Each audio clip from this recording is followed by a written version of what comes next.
America ਨੇ ਗੁਰਪਤਵੰਤ ਸਿੰਘ ਪੰਨੂ ਨੂੰ ਖਤਮ ਕਰਨ ਦੀ ਕੋਸ਼ਿਸ਼ ਨਾਕਾਮ ਕਰਦਿਆਂ ਭਾਰਤ ਨੂੰ ਦਿੱਤੀ ਚੇਤਾਵਨੀ।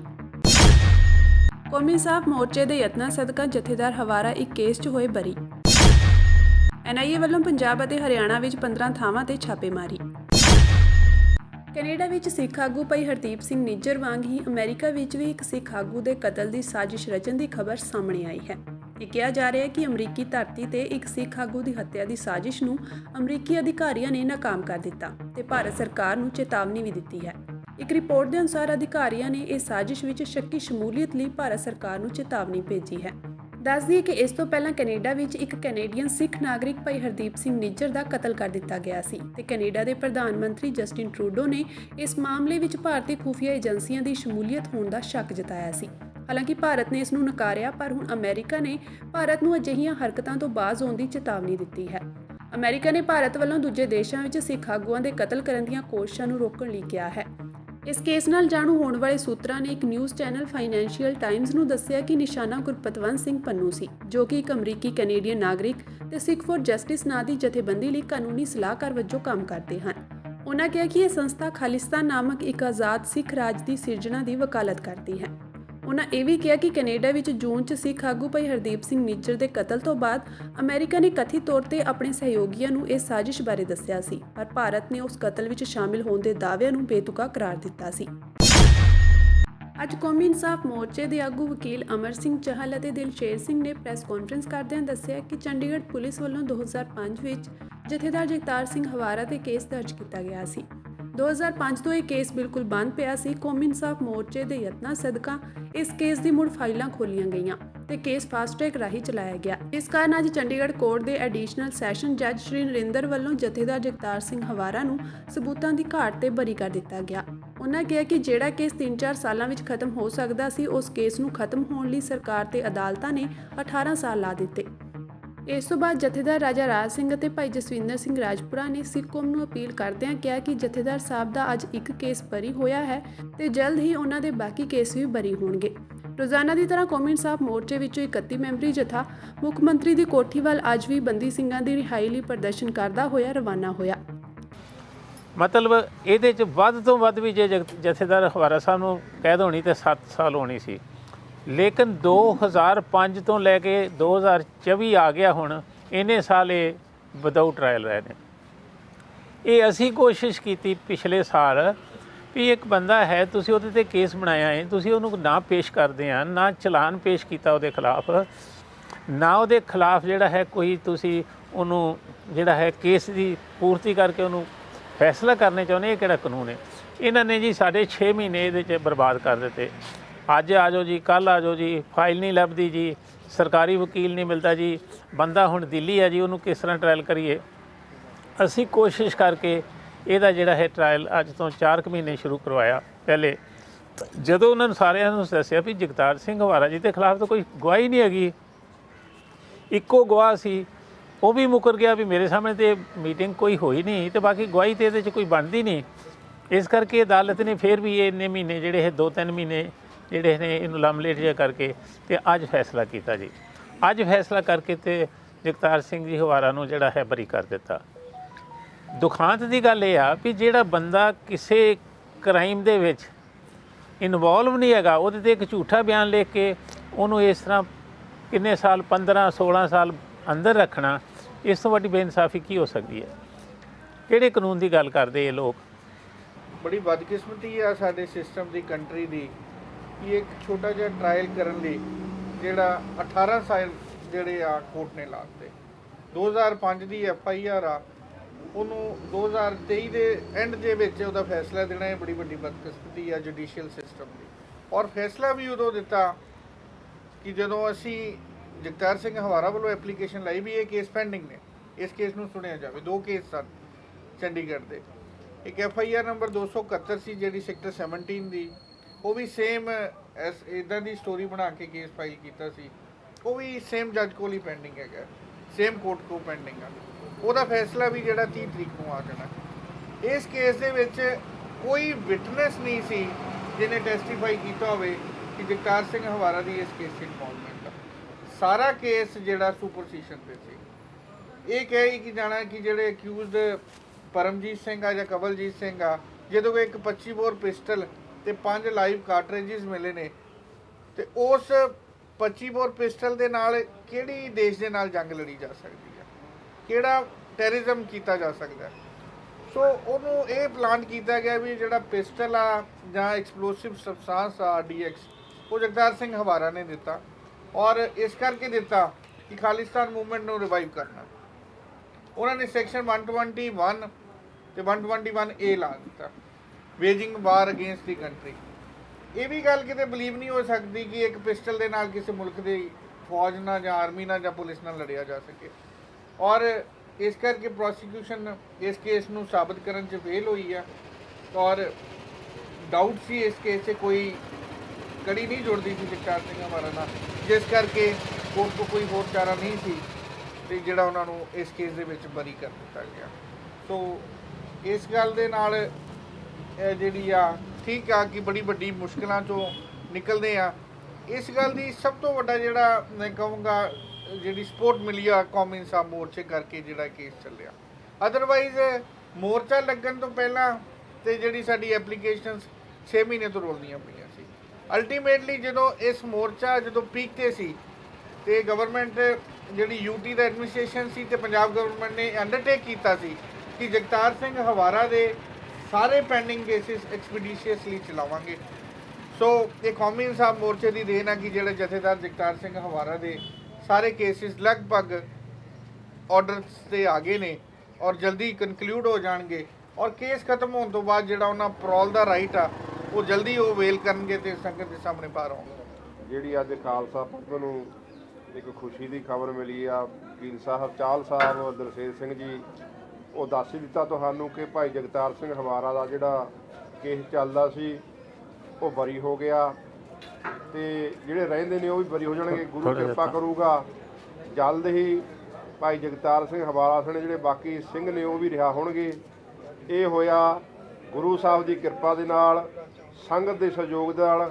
ਕੌਮੀ ਇਨਸਾਫ ਮੋਰਚਾ ਜ਼ਿਆਦਾ ਲੱਗਿਆ ਹੋਇਆ, ਬਹੁਤ ਵੱਡੀਆਂ ਪ੍ਰਾਪਤੀਆਂ ਹੋਈਆਂ ਨੇ। 3 ਸਿੰਘਾਂ ਦੀ ਰਿਹਾਈ ਬੇਲ ਹੋਈ ਆ, 2 ਸਿੰਘ ਪਰੌਲ ਦੇ ਨੇ ਤੇ ਭਾਈ ਜਗਤਾਰ ਸਿੰਘ ਦੇ ਜਿਹੜੇ ਕੇਸ ਨੇ ਉਹ ਵੀ ਵਾਰੀ ਕਰਕੇ ਜਿਹੜੇ ਉਹ ਖਤਮ ਹੁੰਦੇ ਜਾ ਰਹੇ ਨੇ। ਗੁਰੂ ਕਿਰਪਾ ਕਰੂਗਾ ਸਾਰੀਆਂ ਸੰਗਤਾਂ ਨੂੰ ਫੇਰ ਵਧਾਈ ਆ ਤੇ ਆਪ ਕੌਮੀ ਇਨਸਾਫ ਮੋਰਚਾ ਸਾਥ ਦਿਓ ਤਾਂ ਕਿ ਆਉਣ ਵਾਲੇ ਸਮੇਂ ਦੇ ਵਿੱਚ ਜਿਹੜੇ ਬੰਦੀ ਸਿੰਘ ਨੇ ਉਹ ਰਿਹਾ ਹੋ ਸਕਣ। ਕੌਮੀ ਜਾਂਚ ਏਜੰਸੀ ਵੱਲੋਂ ਪੰਜਾਬ ਵਿੱਚ ਕਈ ਥਾਵਾਂ ਉੱਤੇ ਛਾਪੇਮਾਰੀ ਕੀਤੀ ਜਾ ਰਹੀ ਹੈ। ਮਿਲੀ ਜਾਣਕਾਰੀ ਅਨੁਸਾਰ ਬੁੱਧਵਾਰ ਸਵੇਰੇ ਕੌਮੀ ਜਾਂਚ ਏਜੰਸੀ ਨੇ ਮੋਗਾ ਦੇ ਚੜੀਕ ਨੇੜੇ ਜੰਡੇਵਾਲਾ ਵਿੱਚ ਗੁਰਲਾਬ ਸਿੰਘ ਦੇ ਘਰ ਛਾਪਾ ਮਾਰਿਆ। ਇਸ ਮੌਕੇ NIA ਦੇ ਨਾਲ ਮੋਗਾ ਪੁਲਿਸ ਵੀ ਮੌਜੂਦ ਰਹੀ। ਟੀਮ ਨੇ ਗੁਰਲਾਬ ਸਿੰਘ ਦੀ ਪਤਨੀ ਹਰਪ੍ਰੀਤ ਕੌਰ ਤੋਂ ਕਰੀਬ 2.5 ਘੰਟੇ ਪੁੱਛਗਿੱਛ ਕੀਤੀ। ਹਰਪ੍ਰੀਤ ਕੌਰ ਮੁਤਾਬਕ ਉਹਨਾਂ ਦੇ ਪਤੀ ਪੰਜਾਬ ਦੇ ਹੱਕਾਂ ਦੀ ਗੱਲ ਕਰਦੇ ਹਨ। NIA ਨੇ ਉਹਨਾਂ ਨੂੰ 24 ਨਵੰਬਰ ਨੂੰ ਚੰਡੀਗੜ੍ਹ ਬੁਲਾਇਆ ਹੈ। ਹਰਪ੍ਰੀਤ ਕੌਰ ਨੇ ਦੱਸਿਆ ਕਿ ਉਹਨਾਂ ਦੇ ਪਤੀ ਆਪਣੇ ਪੇਜ ਤੇ ਪੰਜਾਬ ਦੇ ਮੁੱਦਿਆਂ ਦੀ ਗੱਲ ਕਰਦੇ ਹਨ। ਟੀਮ ਨੇ ਉਹਨਾਂ ਨੂੰ ਵਿਦੇਸ਼ਾਂ ਵਿੱਚ ਸੰਪਰਕ ਸੰਬੰਧੀ ਸਵਾਲ ਵੀ ਕੀਤੇ। ਇਸ ਤੋਂ ਇਲਾਵਾ ਬਘੇਲ ਸਿੰਘ ਨਾਲ ਸੰਬੰਧਾਂ ਬਾਰੇ ਵੀ ਪੁੱਛਗਿੱਛ ਕੀਤੀ ਗਈ। ਇਸ ਤੋਂ ਇਲਾਵਾ ਬਟਾਲਾ ਪੁਲਿਸ ਅਧੀਨ ਪੈਂਦੇ ਹਲਕਾ ਸ਼੍ਰੀ ਹਰਗੋਬਿੰਦਪੁਰ ਦੇ ਪਿੰਡ ਬੋਲੇਵਾਲ ਵਿੱਚ ਕਿਰਪਾਲ ਸਿੰਘ ਦੇ ਘਰ ਵੀ NIA ਦੀ ਟੀਮ ਪਹੁੰਚੀ। ਦੱਸਿਆ ਜਾ ਰਿਹਾ ਕਿ ਕਿਰਪਾਲ ਸਿੰਘ ਭਾਈ ਅੰਮ੍ਰਿਤਪਾਲ ਸਿੰਘ ਦੇ ਸਾਥੀ ਹਨ। ਜਾਂਚ ਏਜੰਸੀ ਦੀ ਟੀਮ ਵੱਲੋਂ ਅਜੇ ਵੀ ਛਾਪੇਮਾਰੀ ਕੀਤੀ ਜਾ ਰਹੀ ਹੈ। ਲੁਧਿਆਣਾ ਦੇ ਖੰਨਾ ਵਿੱਚ ਸਾਬਕਾ ਵਿਧਾਇਕ ਸਿਮਰਨਜੀਤ ਸਿੰਘ ਬੈਂਸ ਦੇ ਕਰੀਬੀ ਰਹੇ ਲੋਕ ਇਨਸਾਫ ਪਾਰਟੀ ਦੇ ਸਾਬਕਾ ਜ਼ਿਲ੍ਹਾ ਪ੍ਰਧਾਨ ਸਰਬਜੀਤ ਸਿੰਘ CR ਕੰਗ ਦੇ ਘਰ ਅਤੇ ਨਸ਼ਾ ਛੁਡਾਊ ਕੇਂਦਰ ਤੇ ਛਾਪਾ ਮਾਰਿਆ ਗਿਆ। ਮਿਲੀ ਜਾਣਕਾਰੀ ਅਨੁਸਾਰ NIA ਦੀ ਟੀਮ ਸਵੇਰੇ 6 ਵਜੇ ਪਿੰਡ ਬਾਹੂ ਮਾਜਰਾ ਵਿੱਚ CR ਕੰਗ ਦੇ ਘਰ ਪਹੁੰਚੀ। ਉੱਥੇ ਕਰੀਬ 3 ਘੰਟੇ ਤੱਕ ਲੰਬੀ ਜਾਂਚ ਚੱਲਦੀ ਰਹੀ। ਕੰਗ ਦੇ ਵਿਦੇਸ਼ੀ ਸਬੰਧਾਂ ਦੀ ਜਾਂਚ ਕੀਤੀ ਗਈ। ਉੱਥੇ ਪੁੱਛਗਿੱਛ ਤੋਂ ਬਾਅਦ NIA ਦੀ ਟੀਮ CR ਦੇ ਨਾਲ GT ਰੋਡ ਪਟਿਆ ਸਥਿਤ ਉਹਨਾਂ ਦੇ ਨਸ਼ਾ ਛੁਡਾਊ ਕੇਂਦਰ ਪਹੁੰਚੀ। ਇੱਥੇ ਵੀ ਕਰੀਬ ਅੱਧਾ ਘੰਟਾ ਜਾਂਚ ਚੱਲੀ। ਇਸ ਤੋਂ ਬਾਅਦ NIA ਦੀ ਟੀਮ ਰਵਾਨਾ ਹੋ ਗਈ। ਦੱਸਿਆ ਜਾ ਰਿਹਾ ਕਿ ਨੈਸ਼ਨਲ ਇਨਵੈਸਟੀਗੇਸ਼ਨ ਏਜੰਸੀ ਨੇ ਇਸ ਦੌਰਾਨ ਪੰਜਾਬ ਅਤੇ ਹਰਿਆਣਾ ਵਿੱਚ 15 ਥਾਵਾਂ ਤੇ ਛਾਪੇਮਾਰੀ ਕੀਤੀ। ਹਰਿਆਣਾ ਦੇ ਕੁਰੂਕਸ਼ੇਤਰ ਵਿੱਚ ਮਠਿਆਈ ਦੀ ਦੁਕਾਨ ਦੇ ਮਾਲਕ ਦੇ ਘਰ ਦੀ ਜਾਂਚ ਵੀ ਕੀਤੀ ਗਈ। ਫਿਲਹਾਲ ਜਾਂਚ ਏਜੰਸੀ ਵੱਲੋਂ ਛਾਪੇਮਾਰੀ ਸੰਬੰਧੀ ਕੋਈ ਰਸਮੀ ਜਾਣਕਾਰੀ ਨਹੀਂ ਦਿੱਤੀ ਗਈ ਹੈ। ਪੰਜਾਬ ਸਰਕਾਰ ਨੇ ਭਾਈ ਅੰਮ੍ਰਿਤਪਾਲ ਸਿੰਘ ਦੇ ਸਾਥੀ ਸਰਬਜੀਤ ਸਿੰਘ ਉਰਫ ਦਲਜੀਤ ਕਲਸੀ ਦੀ ਪਟੀਸ਼ਨ ਤੇ ਆਪਣਾ ਜਵਾਬ ਦਾਇਰ ਕਰਦਿਆਂ ਕਿਹਾ ਹੈ ਕਿ ਕਿਸੇ ਦੀ ਜਾਨ ਮਾਲ ਦੀ ਸੁਰੱਖਿਆ ਦਾ ਸੰਵਿਧਾਨਕ ਅਧਿਕਾਰ ਜ਼ਰੂਰੀ ਹੈ, ਪਰ ਇਸ ਲਈ ਸੂਬੇ ਦੀ ਕਾਨੂੰਨ ਵਿਵਸਥਾ ਨੂੰ ਦਾਅ ਤੇ ਨਹੀਂ ਲਾਇਆ ਜਾ ਸਕਦਾ। ਪੰਜਾਬ ਹਰਿਆਣਾ ਹਾਈ ਕੋਰਟ ਨੇ ਸਾਰੀਆਂ ਧਿਰਾਂ ਨੂੰ ਸੁਣਨ ਤੋਂ ਬਾਅਦ ਕਲਸੀ ਦੀ ਪਟੀਸ਼ਨ ਰੱਦ ਕਰ ਦਿੱਤੀ। ਕਲਸੀ ਨੇ ਆਪਣੀ ਪਟੀਸ਼ਨ ਵਿੱਚ ਕਿਹਾ ਕਿ 23 ਫਰਵਰੀ ਨੂੰ ਅਜਨਾਲਾ ਥਾਣੇ ਵਿੱਚ ਹੋਏ ਹਮਲੇ ਦੀ FIR ਵਿੱਚ ਉਸ ਦਾ ਨਾਂ ਦਰਜ ਹੈ, ਪਰ ਇਸ ਮਾਮਲੇ ਵਿੱਚ ਨਾ ਤਾਂ ਉਸ ਦੀ ਗ੍ਰਿਫਤਾਰੀ ਦਿਖਾਈ ਗਈ ਹੈ ਅਤੇ ਨਾ ਹੀ ਉਸ ਨੂੰ ਹੇਠਲੀ ਅਦਾਲਤ ਵਿੱਚ ਪੇਸ਼ ਕੀਤਾ ਗਿਆ ਹੈ। ਅਜਿਹੀ ਸਥਿਤੀ ਵਿੱਚ ਉਸ ਨੂੰ ਹੇਠਲੀ ਅਦਾਲਤ ਵਿੱਚ ਪੇਸ਼ ਕੀਤਾ ਜਾਣਾ ਚਾਹੀਦਾ ਹੈ। ਤਾਂ ਜੋ ਇਸ ਕੇਸ ਦੀ ਸੁਣਵਾਈ ਜਲਦੀ ਮੁਕੰਮਲ ਹੋ ਸਕੇ ਅਤੇ ਸੰਵਿਧਾਨ ਦੀ ਧਾਰਾ 21 ਤਹਿਤ ਉਹਨਾਂ ਦੇ ਜੀਵਨ ਅਤੇ ਆਜ਼ਾਦੀ ਦੇ ਅਧਿਕਾਰ ਦੀ ਰੱਖਿਆ ਕੀਤੀ ਜਾ ਸਕੇ। ਮੁਕੱਦਮੇ ਨੂੰ ਤੇਜ਼ੀ ਨਾਲ ਪੂਰਾ ਕਰਨਾ ਆਜ਼ਾਦੀ ਦੇ ਅਧਿਕਾਰ ਦਾ ਹਿੱਸਾ ਹੈ ਅਤੇ ਅਜਿਹੀ ਸਥਿਤੀ ਵਿੱਚ ਇਸ ਅਧਿਕਾਰ ਦੀ ਰੱਖਿਆ ਕੀਤੀ ਜਾਣੀ ਚਾਹੀਦੀ ਹੈ। ਪੰਜਾਬ ਪੁਲਿਸ ਨੇ ਪਟੀਸ਼ਨ ਦਾ ਜਵਾਬ ਦਾਖਲ ਕਰਦਿਆਂ ਕਿਹਾ ਕਿ ਕਲਸੀ ਨੂੰ ਧਾਰਾ 21 ਦਾ ਲਾਭ ਨਹੀਂ ਦਿੱਤਾ ਜਾ ਸਕਦਾ। ਧਾਰਾ 21 ਦੀਆਂ ਵਿਵਸਥਾਵਾਂ ਦਾ ਲਾਭ ਅਜਿਹੀ ਸਥਿਤੀ ਵਿੱਚ ਪ੍ਰਭਾਵੀ ਬਣਾ ਕੇ ਨਹੀਂ ਕੀਤਾ ਜਾ ਸਕਦਾ ਜਿਸ ਨਾਲ ਕਾਨੂੰਨ ਵਿਵਸਥਾ ਵਿਗੜਦੀ ਹੋਵੇ। ਪੁਲਿਸ ਵੱਲੋਂ ਦਿੱਤੇ ਜਵਾਬ ਅਨੁਸਾਰ ਧਾਰਾ 21 ਦਾ ਫਾਇਦਾ ਉਠਾਉਣ ਨਾਲ ਪਟੀਸ਼ਨਰ ਨੂੰ ਨਿੱਜੀ ਆਜ਼ਾਦੀ ਮਿਲੇਗੀ, ਪਰ ਇਸ ਨਾਲ ਪੂਰੇ ਸੂਬੇ ਅਤੇ ਆਮ ਲੋਕਾਂ ਦੀ ਸੁਰੱਖਿਆ ਖਤਰੇ ਵਿੱਚ ਪੈ ਜਾਵੇਗੀ। ਇਹ ਕਿਹਾ ਗਿਆ ਹੈ ਕਿ ਇਸ ਤਰ੍ਹਾਂ ਅਨੁਛੇਦ 21 ਦੇ ਤਹਿਤ ਪਟੀਸ਼ਨਕਰਤਾ ਨੂੰ ਗਲਤ ਵਿਆਖਿਆ ਤੇ ਦੂਜਿਆਂ ਨੂੰ ਨਜ਼ਰਅੰਦਾਜ਼ ਕਰਕੇ ਕੋਈ ਲਾਭ ਨਹੀਂ ਦਿੱਤਾ ਜਾ ਸਕਦਾ। ਦੱਸਦੇ ਕਿ ਕਲਸੀ ਖਿਲਾਫ ਥਾਣਾ ਅਜਨਾਲਾ ਵਿੱਚ ਕੁੱਟਮਾਰ ਦਾ ਕੇਸ ਦਰਜ ਕੀਤਾ ਗਿਆ ਸੀ। ਕਲਸੀ ਵੱਲੋਂ ਇਸ ਵਿੱਚ ਦਲੀਲ ਦਿੱਤੀ ਗਈ ਸੀ ਕਿ ਉਹਨਾਂ ਨੂੰ ਬਿਨਾਂ ਕਿਸੇ ਗ੍ਰਿਫਤਾਰੀ ਜਾਂ ਮੁਕੱਦਮੇ ਦੇ 8 ਮਹੀਨਿਆਂ ਤੋਂ NSA ਦੇ ਤਹਿਤ ਗਲਤ ਤਰੀਕੇ ਨਾਲ ਨਜ਼ਰਬੰਦ ਰੱਖਿਆ ਗਿਆ ਹੈ। ਇਸ ਤੇ ਪੰਜਾਬ ਪੁਲਿਸ ਨੇ ਜਵਾਬ ਦਾਇਰ ਕਰਦਿਆਂ ਕਿਹਾ ਕਿ ਉਹਨਾਂ ਦੀ ਨਜ਼ਰਬੰਦੀ ਜਾਇਜ਼ ਅਤੇ ਕਾਨੂੰਨ ਅਨੁਸਾਰ ਹੈ। ਇਸ ਨੂੰ ਸੂਬਾ ਸਰਕਾਰ, ਕੇਂਦਰ ਸਰਕਾਰ ਅਤੇ ਹਾਈ ਕੋਰਟ ਦੇ ਸੇਵਾ ਮੁਕਤ ਜੱਜ ਦੀ ਨਿਗਰਾਨੀ ਹੇਠ ਗਠਿਤ ਕਮੇਟੀ ਨੇ ਪ੍ਰਵਾਨਗੀ ਦਿੱਤੀ ਹੈ। ਪੰਜਾਬ ਸਰਕਾਰ ਨੇ ਇਹ ਵੀ ਕਿਹਾ ਹੈ ਕਿ ਦੋਸ਼ੀ ਤੇ ਗੰਭੀਰ ਦੋਸ਼ ਹਨ ਅਤੇ ਫਿਲਹਾਲ ਉਸ ਨੂੰ ਕਿਸੇ ਵੀ ਹਾਲਤ ਵਿੱਚ ਪੇਸ਼ ਨਹੀਂ ਕੀਤਾ ਜਾ ਸਕਦਾ। ਹਾਈ ਕੋਰਟ ਨੇ ਸਾਰੀਆਂ ਧਿਰਾਂ ਦੀਆਂ ਦਲੀਲਾਂ ਸੁਣਨ ਤੋਂ ਬਾਅਦ ਕਲਸੀ ਦੀ ਇਸ ਪਟੀਸ਼ਨ ਨੂੰ ਰੱਦ ਕਰ ਦਿੱਤਾ। ਇਸ ਪਟੀਸ਼ਨ ਤੇ ਹਾਈ ਕੋਰਟ ਦਾ ਵਿਸਥਾਰਤ ਹੁਕਮ 15 ਦਿਨਾਂ ਵਿੱਚ ਆਵੇਗਾ। ਦੇਖੋ, ਬੜੀ ਅਜੀਬ ਸਿਚੁਏਸ਼ਨ ਸਾਨੂੰ ਕੋਰਟ ਜਾਣਾ ਪਿਆ ਇਹ ਕਹਿਣ ਲਈ ਕਿ ਸਰਬਜੀਤ ਕਲਸੀ ਨੂੰ ਤੁਸੀਂ NSA ਵਿੱਚ ਡਿਟੇਨ ਕੀਤਾ 8 ਮਹੀਨੇ ਪਹਿਲੇ, ਪਰ ਜਿਹੜੇ ਉਹਦੇ ਕ੍ਰਿਮੀਨਲ ਕੇਸਿਸ ਹੈਗੇ ਨੇ ਉਹ ਤੁਸੀਂ ਹੁਣ ਤੱਕ ਉਹਨੂੰ ਨਾ ਅਰੈਸਟ ਕਰ ਰਹੇ ਹੋ, ਨਾ ਚਲਾ ਰਹੇ ਹੋ। ਤੇ ਇਹ ਬੜਾ ਅਜੀਬ ਜਿਹੀ ਇੱਕ ਸਿਚੁਏਸ਼ਨ ਆਈ ਜਿਹਦੇ ਵਿੱਚ ਹਜ਼ਾਰਾਂ ਲੋਕ ਜਿਹੜੇ NSA ਵਿੱਚ ਡਿਟੇਨ ਰਹੇ, ਕਾਫੀ ਪੋਸਟਾਂ ਡਿਟੇਨ ਰਹੇ ਥਰੂ ਆਊਟ ਦਾ ਕੰਟਰੀ, ਪਰ ਅੱਜ ਤੱਕ ਕਦੀ ਨਹੀਂ ਹੋਇਆ ਕਿ ਜਿਹੜੇ ਉਹਦੇ ਆਰਡੀਨਰੀ ਕੇਸਿਸ ਹੈਗੇ ਨੇ, ਕ੍ਰਿਮੀਨਲ ਕੇਸਿਸ, ਉਹਨਾਂ ਵਿੱਚ ਟਰਾਇਲ ਨਾ ਚਲਾਏ ਜਾਏ। ਇਹ ਪਹਿਲੀ ਵਾਰੀ ਪੰਜਾਬ ਸਰਕਾਰ ਇਸ ਤਰ੍ਹਾਂ ਦਾ ਕੰਮ ਕਰ ਰਹੀ ਹੈ। ਇੱਕ ਸਟੈਂਡ ਲੈ ਰਹੀ ਹੈ ਵੀ ਜਦ ਤੱਕ NSA 'ਚ ਬੰਦਾ ਬੰਦ ਹੈ ਅਸੀਂ ਉਹਨੂੰ ਕ੍ਰਿਮੀਨਲ ਕੇਸਿਸ ਨਹੀਂ ਚਲਾਵਾਂਗੇ। ਉਹ ਅਸੀਂ ਜਿਹੜੀ ਹੈ ਪਟੀਸ਼ਨ ਹੈ 3 ਮਹੀਨੇ ਪਹਿਲੇ ਦਾਇਰ ਕੀਤੀ ਸੀ ਵੀ 8 ਮਹੀਨੇ ਹੋ ਗਏ ਨੇ, ਜਦੋਂ 5 ਮਹੀਨੇ ਹੋਏ ਸੀਗੇ। ਤੇ ਦਲਜੀਤ ਸਿੰਘ ਕਲਸੀ ਨੂੰ ਤੁਸੀਂ ਮਿਹਰਬਾਨੀ ਕਰਕੇ ਜਿਹੜੇ ਕ੍ਰਿਮੀਨਲ ਕੇਸ ਉਹਦੇ ਤਾਂ ਤੁਸੀਂ ਟਰਾਇਲ ਚਲਾਓ, ਲੇਕਿਨ ਅਦਾਲਤ ਦੇ ਅੱਗੇ ਜਿਹੜਾ ਹੈ ਪੰਜਾਬ ਸਰਕਾਰ ਬਾਰ-ਬਾਰ ਇਹੀ ਕਹਿ ਰਹੀ ਹੈ ਕਿ ਇਹਦੇ ਕੋਈ ਰਾਈਟ ਨਹੀਂ ਹੈ ਕਹਿਣਾ ਕਿ ਮੈਨੂੰ ਬਾਕੀ ਕ੍ਰਿਮੀਨਲ ਕੇਸ ਵੀ ਚਲਾਇਆ ਜਾਏ। ਅਸੀਂ ਅਦਾਲਤ ਨੂੰ ਇਹ ਕਨਵਿੰਸ ਕਰ ਰਹੇ ਸੀਗੇ ਵੀ ਆਰਟੀਕਲ 21 ਜਿਹੜਾ ਹੈਗਾ ਜਿਹਦੇ ਥੱਲੇ ਰਾਈਟ ਟੂ ਸਪੀਡੀ ਇਨਵੈਸਟੀਗੇਸ਼ਨ ਤੇ ਸਪੀਡੀ ਟਰਾਇਲ ਹੈ, ਉਹ ਈਵਨ ਐਮਰਜੈਂਸੀ ਦੇ ਵਿੱਚ ਵੀ ਜਿਹੜਾ ਹੈਗਾ ਸਸਪੈਂਡ ਨਹੀਂ ਕੀਤਾ ਜਾ ਸਕਦਾ। ਤੇ ਇਹ ਤਾਂ NSA ਇਕੱਲੀ। ਸੋ ਅੱਜ ਡਿਟੇਲ ਬਹਿਸ ਹੋਈ ਤੇ ਆਸ ਹੈ ਕਿ ਜੱਜ ਸਾਹਿਬ ਛੇਤੀ ਜਿਹੜਾ ਹੈਗਾ ਫੈਸਲਾ ਕਰਨਗੇ। ਉਹ ਵੈਸੇ ਉਹਨਾਂ ਨੇ ਕਿਹਾ ਕਿ ਅਸੀਂ ਇਹ ਪਟੀਸ਼ਨ ਨੂੰ ਖਾਰਜ ਕਰਦੇ ਹਾਂ, ਪਰ ਅਸੀਂ ਜਜਮੈਂਟ ਨੂੰ ਲਿਖਾਵਾਂਗੇ। ਸੋ ਜਿਹੜਾ ਹੈਗਾ ਬੇਸਿਕ ਰਾਈਟਸ ਲਈ ਆਰਟੀਕਲ 21 ਦੀ ਵਾਇਲੇਸ਼ਨ ਲਈ ਸਾਨੂੰ ਹਾਈ ਕੋਰਟ ਆਉਣਾ ਪਿਆ ਤੇ ਹਾਈ ਕੋਰਟ ਦੇ ਜੱਜਾਂ ਕੋਲ ਪਾਵਰ ਹੈਗੀ ਹੈ ਕਿ ਉਹ ਇਸ ਦੀ ਜਿਹੜੀ ਵਾਇਲੇਸ਼ਨ ਨੂੰ ਠੀਕ ਵੀ ਕਰ ਸਕਦੇ ਨੇ, ਪਰ ਸਾਨੂੰ ਲੱਗਿਆ ਵੀ ਸਾਨੂੰ ਇਨਸਾਫ ਨਹੀਂ ਮਿਲਿਆ। ਸੋ ਜਦੋਂ ਫੈਸਲਾ ਆਵੇਗਾ ਇਸ ਕੇਸ ਦੇ ਵਿੱਚ ਸਾਨੂੰ ਸੁਪਰੀਮ ਕੋਰਟ ਜਾਣਾ ਚਾਹੀਦਾ, ਕਿਉਂਕਿ ਇਹ ਇੱਕ ਬੜਾ ਅਹਿਮ ਪਹਿਲੂ ਹੈਗਾ। ਇਹ ਅੱਜ ਤੱਕ ਕਦੀ ਹਿਸਟਰੀ 'ਚ ਨਹੀਂ ਹੋਇਆ ਕਿ ਕਿਸੇ ਬੰਦੇ ਨੂੰ ਅਸੀਂ NSA 'ਚ ਬੰਦ ਰੱਖਿਆ ਹੋਵੇ ਤੇ ਜਿਹੜੇ ਉਹਦੇ ਨਾਰਮਲ ਕ੍ਰਿਮੀਨਲ ਕੇਸਿਸ ਆ ਉਹਦੇ ਟਰਾਇਲ ਨਾ ਹੋਣ ਕੀਤਾ। ਅਜਨਾਲੇ ਵਾਲੇ ਕੇਸ 'ਚ ਅਰੈਸਟ ਨਹੀਂ ਕੀਤਾ। ਇੱਕ ਹੋਰ ਵੀ ਕੇਸ ਪਾਇਆ ਵੀ ਜਿੱਥੇ ਕਹਿੰਦੇ ਵੀ ਦਸਤਾਰਬੰਦੀ ਦੀ ਸੈਰਮਨੀ ਵੇਲੇ ਕਲਸੀ ਹੋ ਰਹੀ ਉੱਥੇ ਹਾਜ਼ਰ ਸੀਗੇ। ਸੋ ਜੋ ਵੀ ਹੈਗੇ ਨੇ, ਹੁਣ ਅੰਮ੍ਰਿਤਪਾਲ ਦੇ ਖਿਲਾਫ ਵੀ 4-5 ਕੇਸ ਨੇ। ਸੋ ਇਹਦਾ ਮਤਲਬ ਸਰਕਾਰ ਕੀ ਚਾਹੁੰਦੀ ਹੈ ਕਿ NSA ਖਤਮ ਹੋਏਗੀ ਸਾਲ ਬਾਅਦ ਤੇ ਫਿਰ ਉਸ ਤੋਂ ਬਾਅਦ ਕੇਸ ਚਲਾਈਏ ਤਾਂ ਕਿ 4-5 ਸਾਲ ਜਿਹੜੇ ਅਦਾਲਤਾਂ ਦੇ ਰਗੜੇ ਖਾਈ ਜਾਣ। ਇਹ ਬੜੀ ਵੱਡੀ ਹਿਊਮਨ ਰਾਈਟ ਵਾਇਲੇਸ਼ਨ ਹੈ ਐਂਡ ਆਰਟੀਕਲ 21 ਦੀ ਵਾਇਲੇਸ਼ਨ ਹੈ। ਸੋ ਦੇਖਦੇ ਹਾਂ ਹੁਣ ਅੱਗੇ ਕੀ ਬਣਦਾ ਹੈ। ਅੰਮ੍ਰਿਤਸਰ ਦੇ ਤਰਨਦੀਪ ਸਿੰਘ ਨੇ ਅਫਰੀਕਾ ਦੀ ਸਭ ਤੋਂ ਉੱਚੀ ਚੋਟੀ ਉੱਤੇ ਨਿਸ਼ਾਨ ਸਾਹਿਬ ਝੁਲਾਇਆ ਹੈ। ਮਾਊਂਟ ਕਿਲੀਮੰਜਾਰੋ ਦੀ ਉਚਾਈ 19,341 ਫੁੱਟ ਹੈ। ਤਰਨਦੀਪ ਸਿੰਘ ਨੇ ਦੱਸਿਆ ਕਿ ਉਹਨਾਂ ਨੇ ਇਹ 95 ਕਿਲੋਮੀਟਰ ਦਾ ਸਫ਼ਰ 7 ਦਿਨਾਂ ਵਿੱਚ ਪੂਰਾ ਕੀਤਾ। ਉਹਨਾਂ ਦੱਸਿਆ ਕਿ ਮੈਨੂੰ ਟਰੈਕਿੰਗ ਦਾ ਸ਼ੌਂਕ ਹੈ। ਮੇਰਾ ਹਮੇਸ਼ਾ ਤੋਂ ਸੁਪਨਾ ਸੀ ਕਿ ਮੈਂ ਮਾਊਂਟ ਕਿਲੀਮੰਜਾਰੋ ਦੀ ਚੋਟੀ ਨੂੰ ਸਰ ਕਰਾਂ।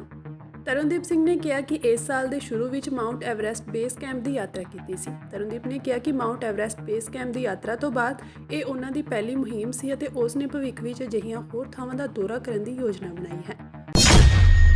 ਪੰਜਾਬ ਦੇ ਜਲੰਧਰ ਵਿੱਚ ਦਿੱਲੀ ਜੰਮੂ ਨੈਸ਼ਨਲ ਹਾਈਵੇ ਅੱਜ ਦੂਜੇ ਦਿਨ ਵੀ ਬੰਦ ਰਿਹਾ। ਇੱਥੇ ਕਿਸਾਨ ਹਾਈਵੇ ਤੇ ਧਰਨਾ ਲਾਈ ਬੈਠੇ ਹਨ। ਕਿਸਾਨਾਂ ਦੀ ਅੱਜ ਸ਼ਾਮ ਨੂੰ ਸਰਕਾਰ ਨਾਲ ਬੈਠਕ ਹੋਣ ਦੀ ਸੰਭਾਵਨਾ ਸੀ, ਪਰ ਪੰਜਾਬ ਦੇ ਮੁੱਖ ਮੰਤਰੀ ਭਗਵੰਤ ਮਾਨ ਨੇ ਕਿਸਾਨਾਂ ਨਾਲ ਬੈਠ ਕੇ ਗੱਲ ਕਰਨ ਦੀ ਥਾਂ ਇੱਕ ਟਵੀਟ ਕਰਕੇ ਕਿਸਾਨਾਂ ਨੂੰ ਹੋਰ ਨਾਰਾਜ਼ ਕਰ ਦਿੱਤਾ। ਇਸ ਤੋਂ ਬਾਅਦ ਕਿਸਾਨਾਂ ਦੀ ਇੱਕ ਮੀਟਿੰਗ ਹੋਈ ਜਿਸ ਵਿੱਚ ਉਹਨਾਂ ਨੇ ਇਸ ਸੰਘਰਸ਼ ਨੂੰ ਹੋਰ ਤੇਜ਼ ਕਰਨ ਦੀ ਗੱਲ ਆਖੀ ਹੈ।